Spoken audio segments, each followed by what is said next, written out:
Exactly 1 week ago, the CBN released a heavyweight directive to banks. The bank was for some of the banks to suspend dividend payments, management bonuses, and offshore investment till they sort out their forbearance exposures. Today, we explore the nuances behind this directive and implication for the broader banking space. Welcome to Economy and Market, where we give you a comprehensive breakdown of market and economic activities. I'm your host, David Olujimi.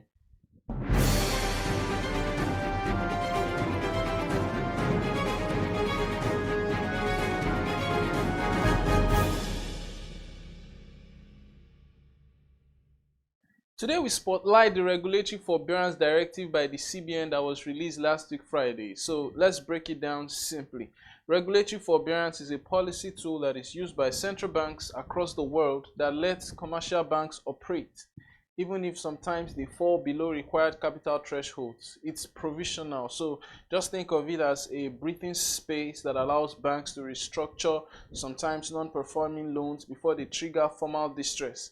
An economist who was a researcher with the CBN, Dr. Gloria Igwe, she explains it simply. She said it is deployed to address the challenges faced by a bank or a group of banks in the event of a financial or macroeconomic crisis.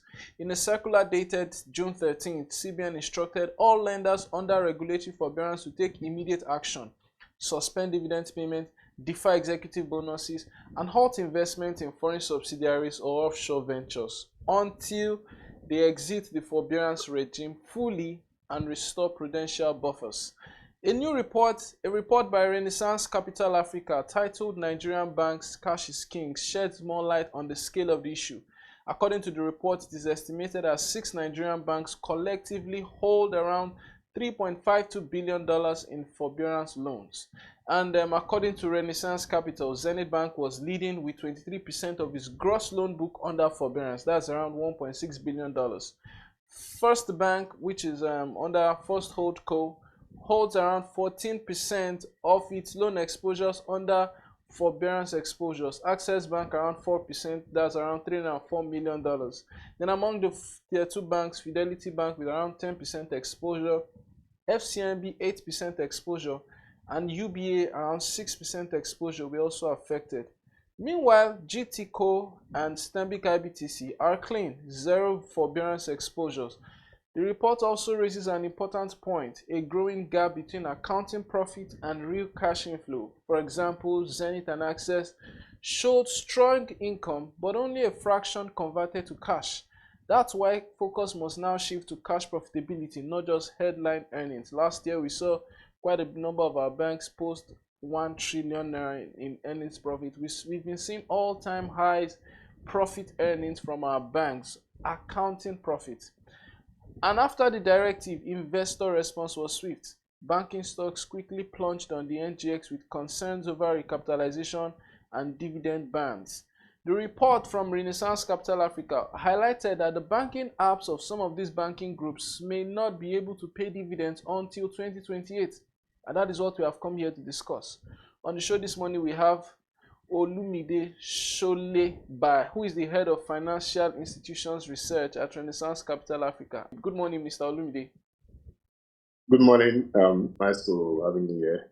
Yeah, welcome to the show. So we are going to get started right away. So exactly tell us, what are these forbearance exposures and how do they affect the true quality of banking assets? So like I was saying, it was during the COVID period, and because special situations require special solutions. So the CBN granted forbearances to banks to be able to weather the storm that came that time in the form of COVID-19. Okay. And looking at it, it was glaring. You could see that from during COVID till during COVID and after COVID, the asset quality of Nigerian banks remained moderate. It was quite, despite COVID, it made proper profit. They made a lot of. Yeah, and even after COVID, we also saw profit for the bank. So what does this simply mean? What does this simply mean? It does mean that it kind of affects the asset quality of the banks, and doesn't paint the true picture of what asset quality is for the bank. It's kind of more than the eyes can meet. So definitely, this gave way to CBN to waive the forbearance to the banks. Okay. So now the question is now, what is then this single obligor limit? What is it about? That's for people who may not understand the concept of it. Yes, I understand. So the single obligor limit is just basically a risk management framework. In business, you hope for the best, at the same time you prepare for the worst. Yes. So in way of preparing for the worst, you have risk management procedures in place. One of the risk management procedures that the CBN require from the banks is ensuring that their loans or their exposure to a single client does not exceed 20% of their shareholders' funds. Okay. So as a result of that, banks that add exposure to some clients after COVID and after the reforms we saw in 2023, the FCY, that's the FCY loans that were granted to, that's foreign currency loans that were granted to some of their clients has expanded because of the valuation of Naira. So it's kind of treated like an outmatch. So which we even saw why the need for why CBN even asked the banks to capitalize in the first place. Okay, so now in your report, you guys made your report contains a very broad correlation between forbearance exposures and the single obligor limit. Why is this? What's the correlation between these two? So there are two kinds of forbearance: the single obligor forbearance, that is the CBN granted single obligor forbearance to the banks, due to also what, like I mentioned earlier, special situations require special circumstances require special solution. Yes. So that's one of the single obligor forbearance. We also have performance forbearance.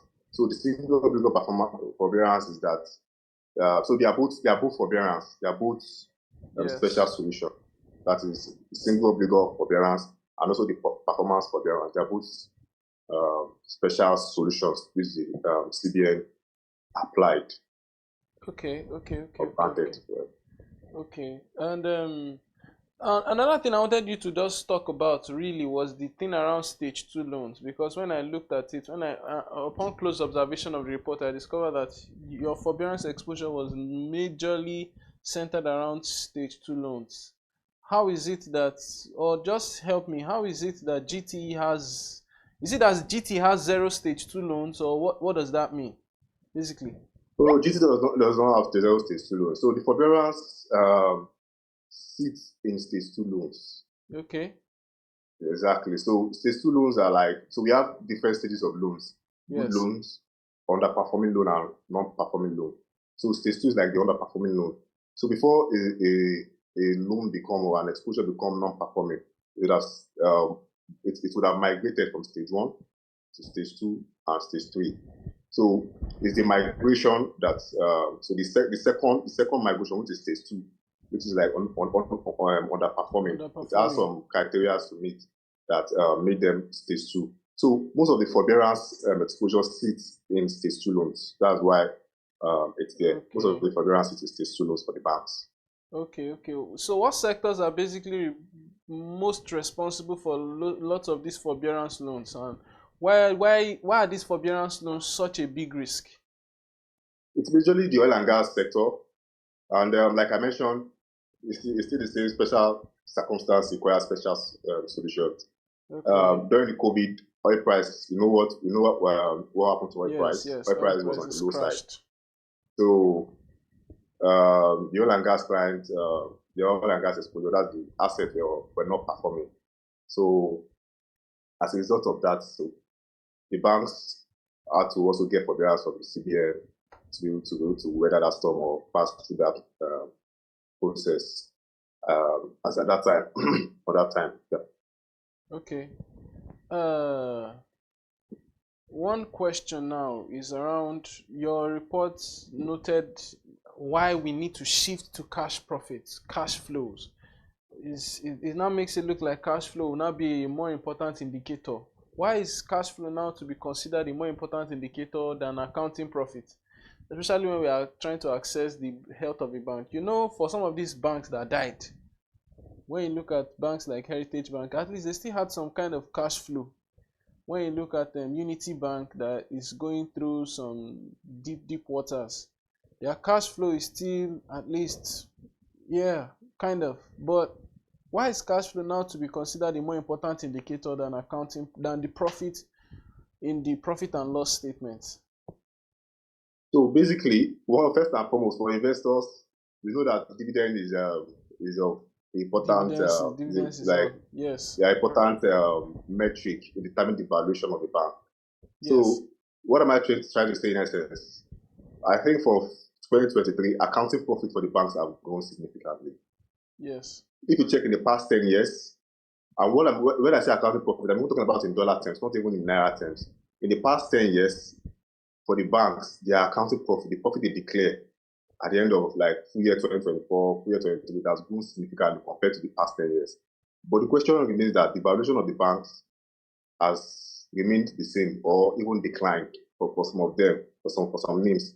The valuation has declined while profit is increasing. So it's like it's not clear. It's not logical. Yes, Or let me say it's not logical. So because we want to expect that as profits grows, valuation should also improve. yes. So exactly. So because the accounting profit doesn't really determine dividends for this bank. What really actually determine dividend is the cash profit, which we did our computation to be able to tell what it is.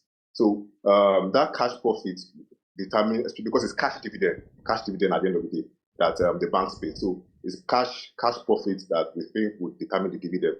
So in essence, like I was mentioning about the accounting profit growing, valuations not growing as well. So in essence, we have seen that cash profit flow has not significantly grown. That's why we are seeing the valuation of the bank not improve significantly as well. So that's why we're mentioning that we think cash profit is more reliable and more reliable and more certain compared to accounting profit. So why did Renaissance Capital highlight those banks that you said their banking groups may not pay dividends on? You know, that particular report did a lot to the market on Monday. He did quite a bit to the market. So what was the driving factor? It's based on CBN's guidelines. CBN has said they will not pay forbearance. They will not pay dividends until they exceed their forbearance. Okay.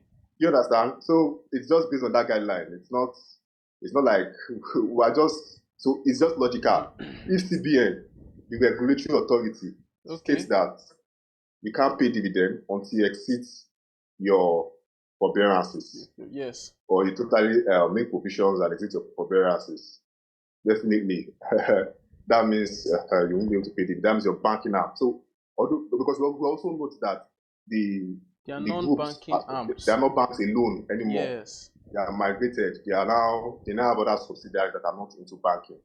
So we also noted that. So we could see dividend from those ones, but not from the bank as a result of CBN regulation. Okay, but the question I have is why 2028? Because this is just 2025. Now some of the banks have begun to release reports that by H1 2025 we will exit that position. What did you guys look at? What was the metric that made you say, okay, they don't look likely to do this, that the banking apps don't look likely to do this until 2028? What's the risk factor you looked at? We're looking at, did you do a computation of maybe dividends, how they pay dividends, or just guide me through it, please? Based on our engagement, we have some of the numbers, what we think the forbearance exposure are, and looking at the provisioning that have been made over the years and where we had as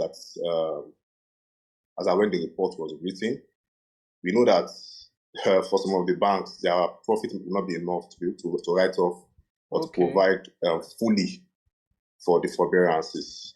We think some of them will have to take more time to be able to write off the forbearance or provide for the forbearances. Oh wow, that's a lot. So how do you think? So it's an estimate. You have to take time to provide for it fully and then write it off as well. So how do you think this will affect their recapitalization efforts? So, like we mentioned, some banks have completed their recapitalization. Yes. So it depends on the ones that have not completed. I think after that day, we saw CBN release another circular about sound financial system of the banking system, and not just that, also mentioning something about dividends and select institutions. So I think maybe CBN is trying to probably give waiver to the banks that have not completed the recapitalization. Exactly. So that circular they released after was a circular to kind of reassure the investing community that there's a solid banking space. Our banking space is solid. But one question now is, now that we have seen this, investors are obviously reacting to it. Banks have till Q1 2026. That's just around 9 months from now. Don't you think that their efforts have been stampeded? And if their efforts have been stampeded, do you think CBN? Are you thinking there's going to be any recapitalization? Yes, we can definitely agree that their effort has been stampeded. Sure, I think so. And that's why even CBN came to ensure and declare that the system is sound, financial system is sound. So will there be any extension? Do you think CBN will extend this recapitalization? I can't say. I don't know for now. I can't say. I can't speak to that. Or else I can't say for now. But let's see how things goes. But let me quickly read this portion. Let me quickly read this portion of your report. This portion of your report talks about the fact that cash reserve ratio is at 50%, liquidity ratio is at 30%. Banks are now left with only 20% of customer deposits for lending. That is way below the loan deposit ratio of 50%. Basically, the structural limitation makes it challenging for banks to meet domestic lending targets, even with higher capital buffers. So some of the banks who have been able to maintain their LDRs above 20%, you said they are likely doing so through deposits sourced from international operations, which are unaffected by CBN CRR policy. The question I have is, why is the CBN hitting hard at the banks? Has the time not come for the CRR to drop? Yes, we think the time has come for CRR to drop. We think the CBN should definitely reduce the CRR to give the banks breathing space, in the sense that the regulatory authority to the CBN is giving the banks a lot of things to do at the same time. Yes. We capitalize, exit forbearance, CR. It's just a lot. So to make it easy, to just to be lenient, reduce CR, to give them breathing space, to be able to do and meet up with whatever arrangement or goal the CBN is trying to achieve. All right. So that's all we can take on economy and market this morning. So thank you for your time, Olumide. It's been a pleasure talking to you this morning. And you too. Thank you. Thank you all for tuning into Economy and Market. It's been great having you here. We'll see you again next week, Monday.